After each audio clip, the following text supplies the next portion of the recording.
Hello and welcome to Roadmap 2015. I'm Winga Ashiru. We begin today with the outcome of the Council of States meeting held at the Presidential Villa in Abuja. It was reported that the issues pertaining to the preparedness of the Independent National Electoral Commission for the forthcoming polls were discussed for about 7 good hours. We are reliably informed that discussions on INEC's readiness fell on party lines. The report from the Office of the National Security Advisor was also presented by the INEC's chairman, Professor Atahiru Jega, which indicates that the security and safety of 4 states in the Northeast can't be guaranteed by the Nigerian government. However, the INEC assures of its readiness to go on with elections as scheduled, but was also quick to point out that the conduct of the elections will depend on security of election personnel, materials, and voters in areas under insurgency.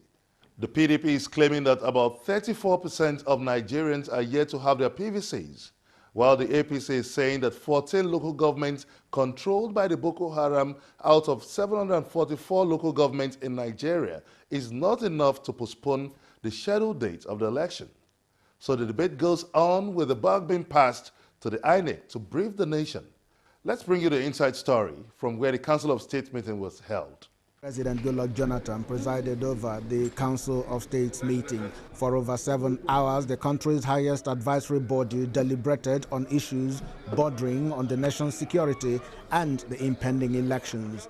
The chairman of the Independent National Electoral Commission, INEC, Atahiru Jega, and the nation's security chiefs were said to have made presentations that may have given the council some confidence that the elections can hold. First to speak is Governor Olusegun Mimiko of Ondo State. Essentially, the state of preparedness of INEC for the election was on the table. INEC had the benefit of input from council members and from security chiefs across all the security agencies.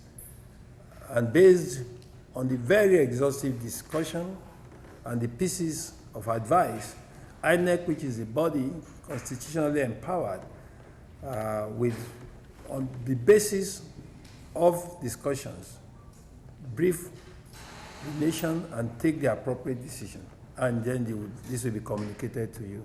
His Imo State counterpart further expatiates on the outcome of the meeting. Reports coming from INEC indicates that INEC has said they are very, very ready to conduct the election, and the security agencies have shown concern about certain local governments where they have security challenges. But INEC has the powers to conduct election, including fixing date for elections. And so Council rules that INEC should then inform the nation as to their preparedness and proceed to conduct election. State House correspondents could not let him go without clarifying on whether the 14th February and 28th February dates still stand. When INEC said they are ready, they are ready. But Council of State said to them, you go, and if you have any difficulties, let us know. If there's no difficulty, as you have said, go ahead and conduct the election. That puts paid to the controversy between your party and PDP over... There's no controversies anymore. We're fine. We're all right. And the election holds. There must be election in Nigeria. The election will hold. No talks about postponement from today. No, we're not talking about postponement. It's only INEC to go and perform their responsibilities. The INEC chairman had said in the past that the elections must hold. He still has the responsibility to tell the nation again, if it can, with assurances of protection of lives and property, especially in the troubled states in the Northeast. Going by the inconclusive outcome of the Council of State meeting on the scheduled date for the forthcoming polls, there have been comments on whether or not elections should be postponed. One major factor to be considered as many Nigerians express anxiety over possible outbreak of violence is the role of the youth towards a credible poll. It will be recalled that the post-2011 violence in Nigeria was reported to have claimed the lives of 10 corps members. Now, what are the plans for the mass induction of the teeming Nigerian youth against violence? We had a chat with the Minister of Youth Development, Boni Haruna, who happens to be a 2-term former governor of Adamawa State, one of the troubled states in the Northeast. We began by asking him what plans has he in ensuring Nigerian youth shun violence at the forthcoming polls. We as a ministry, as I said, we are more of a coordinating organ of the youth sector of the government.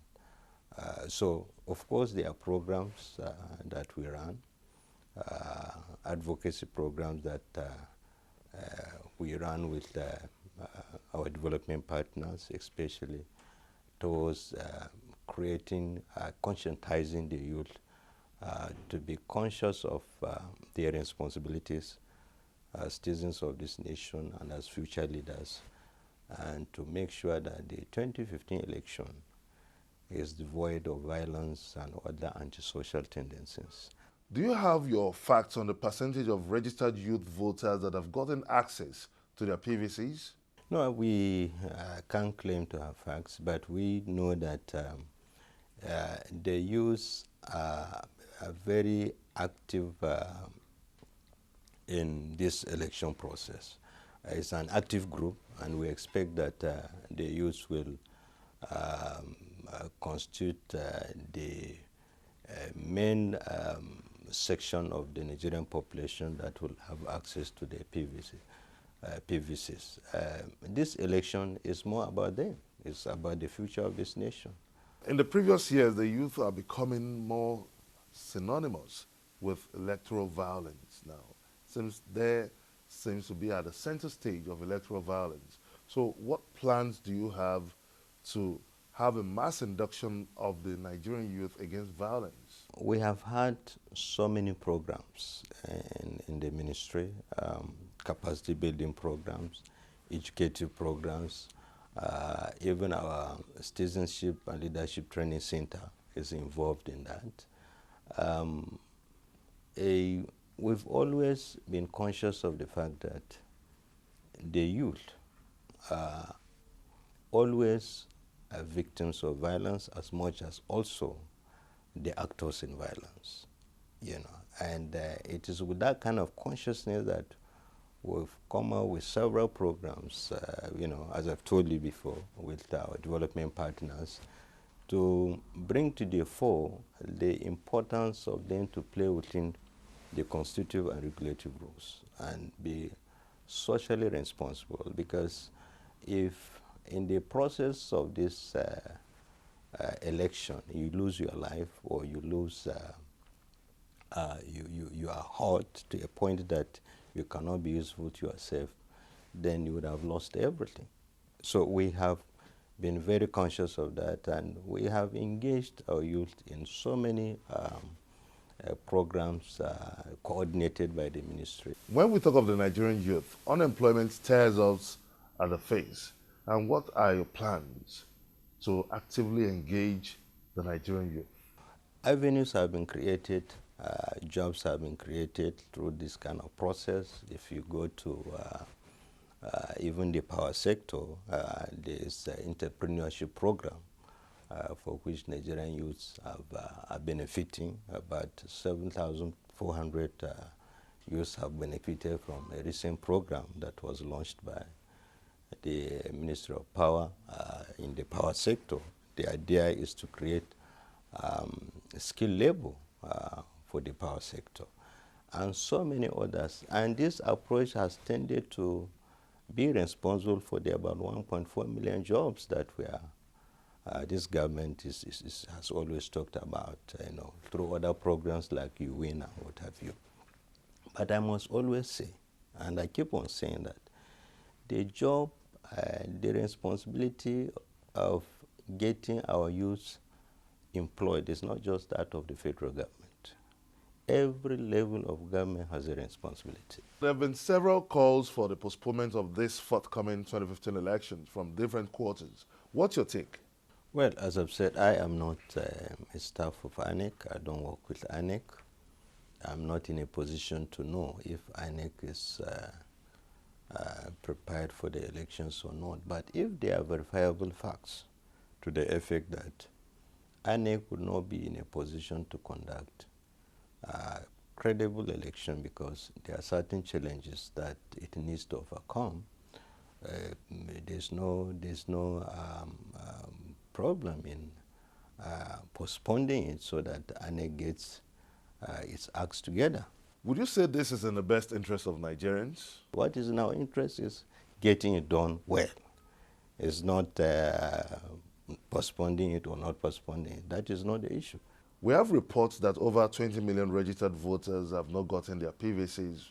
But what analysts are saying is that even if this election has shifted, INEC lacks the structure to distribute 20 million PVCs within the stipulated time frame.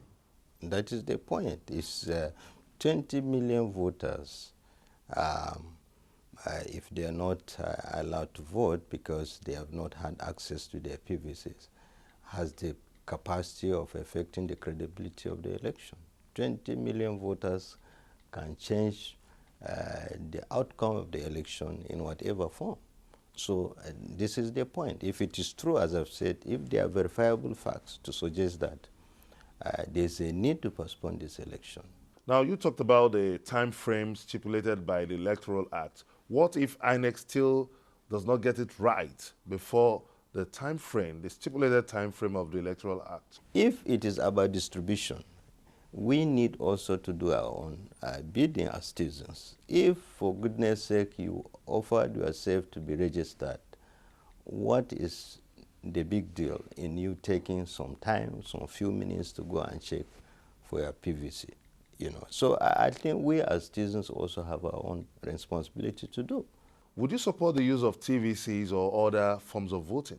Well, in extreme situations, if it is not going to compromise the process, the electoral process, and compromise the credibility of the election, why not? If it is allowed by the law, and INEC can manage it, why not? Let's come to the peace accord signed by presidential candidates of the political parties, that they are bound to accept the outcome of the forthcoming 2015 elections. Do you see this as a credible peace plan? Of course, it's credible to the extent that our president was involved, the presidential candidate of other parties were involved. I have no reason to doubt the credibility of the process of the peace agreement that was signed. I have no reason. But what some people are saying is that the peace accord is not in line with the reality of what's on ground, like the insurgency and what the militants are saying, and also the PVC, of course. The reality in the Northeast is not a reflection of the entire Nigerian state. Of course, it's a section of the country, and the fact that we have security challenge in the Northeast does not suggest that other parts of the country, substantial parts of the country, are not at peace. But even in the Northeast, the military is steadily stabilizing the area, the situation. What would you make of the militants' rhetoric saying that if they don't get a favorable outcome of the forthcoming 2015 polls, that there will be outbreak of war? I don't want to go into that.